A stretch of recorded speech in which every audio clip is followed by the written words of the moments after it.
Deuxième outil de l'équilibre du consommateur, la contrainte budgétaire. On va supposer que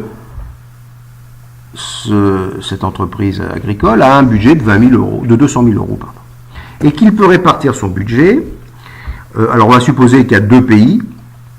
Le premier pays, il peut répartir son budget, soit en achetant ici des tracteurs, sachant que le coût mensuel d'un tracteur est de 1 000 euros, soit en embauchant des ouvriers, sachant que le salaire mensuel est de 2 000 euros. Vous savez, on l'a déjà vu, que dans ce cas-là, ce qu'on appelle le prix relatif des facteurs de production, c'est 2000 sur 1000, c'est-à-dire 2, et que ce 2 correspond, et c'est ça qu'il faut comprendre, à la droite verte, qui est la contrainte budgétaire du pays 1 avec un budget de 200 000 euros.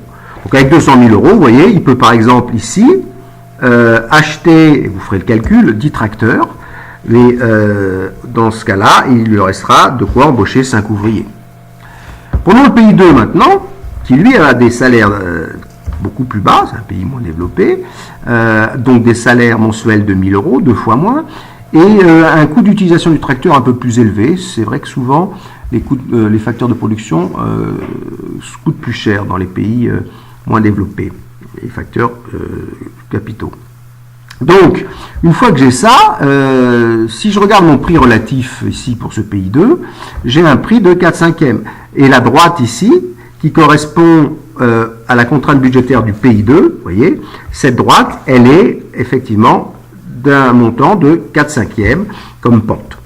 Alors, par exemple, je peux embaucher avec 200 000 euros, je peux acheter par mois, utiliser 8 tracteurs, mais auquel cas, je pourrais combiner ces 8 tracteurs avec, ici, 10 ouvriers.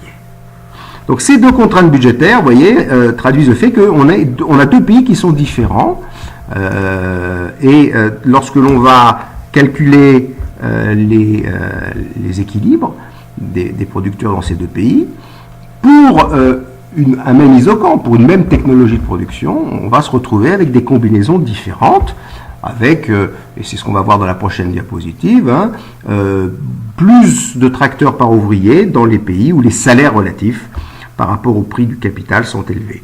Je vous remercie.